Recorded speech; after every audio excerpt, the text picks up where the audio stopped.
আজকে আমি বানাবো নারিকেলের নাড়ু। তো আসসালামু আলাইকুম, কেমন আছো সবাই? আলহামদুলিল্লাহ, আমি তো আজকে অনেক ভালো আছি আর অনেক আনন্দে আছি। আর এই যে দেখো, আমি নারকেল কাটা শুরু করে দিয়েছি নাড়ু তৈরি করার জন্য। তো নারিকেলগুলোর গাছ বেরিয়ে গিয়েছে, তো কি আর করার, এটাই তো। এখন দেখি কয়েকটা ভালো আছে কিনা। আর এই যে দেখো, নারকেলের মধ্যে ফুফড়ি হয়েছে অনেকগুলো।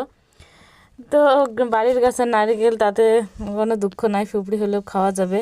আর গাছে এখনও অনেক নারিকেল আছে। আর এই যে দেখো, এইগুলো আজকে ভেঙেছি তো নাড়ু করার জন্য। নারিকেলগুলো কাটতে আমার হাতটা পুরো ব্যথা হয়ে গেছে। তো কি করার, কোনো সমস্যা নাই। নিজের কাজ তো নিজে করাই ভালো, তাই না? আমার কাজ আমি অনেক হাসি খুশিতে করি, আমার খুব ভালো লাগে। আর এই যে ফুপড়িগুলো খেতে তো অনেক মজা লাগে। তো শেষ, এই যে দেখো, এখন নারিকেলগুলো কুড়ে নিব। তো কুড়াকুড়ি শুরু করে দিয়েছি। কুড়ার পরে নাড়ু তৈরি করতে হবে। পিঠা তৈরি করার জন্য কিছু রেখে দেব, আর নাড়ু তৈরি করার জন্য কিছু রাখবো। তো এই যে দেখো, নারকেলের ঝুড়ি। তো নাড়ু তৈরি করা হবে অনেকদিন পর, প্রায় 1 বছর পরে নাড়ু তৈরি করব, দেখি কি হয়। অনেক ধোয়া, দেখা যাচ্ছে না কিছু। আর এই যে এখন ভেজে রাখা চাল ভাজা এখন গুঁড়ো করে নিব, নিয়ে ওর মধ্যে দিয়ে দেব। ভেজে রাখা চালের গুঁড়ি এই যে নারকেলের ঝুড়ির মধ্যে দিয়ে দিচ্ছি। প্রায় হয়ে আসছে নাড়ু তৈরি করার জন্য। এই যে দেখো, দিচ্ছি। অনেক টেস্টি হবে নাড়ু। শেষে এই যে গুঁড়া দুধ দিয়ে দিচ্ছি। দেখো, অনেক টেস্টি হবে আজকে কিন্তু এই নাড়ুটা।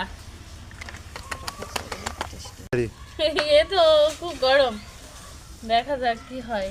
এই যে এদিকে নিয়ে আসো, দেখো কত সুন্দর হয়েছে। বাবারে, খুব গরম। যে নাড়ুর ফাইনাল লুক। এ তো আমি একা একা পারবো না, তাই মা আমাকে একটু হেল্প করছে। এটা সবাই মিলেই করতে হয়, না হলে ওই যে নারিকেলের ঝুড়িটা অনেক শক্ত হয়ে যাবে। এই যে দেখো, মাও করছে, আমিও করছি, তাড়াতাড়ি হয়ে যাবে এখন।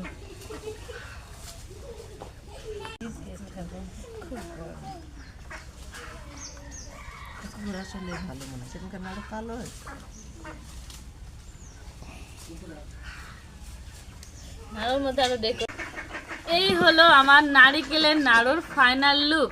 এই যে দেখো, তো একটা খেয়ে দেখি কেমন হয়েছে। কি আর বলবো, অসাধারণ।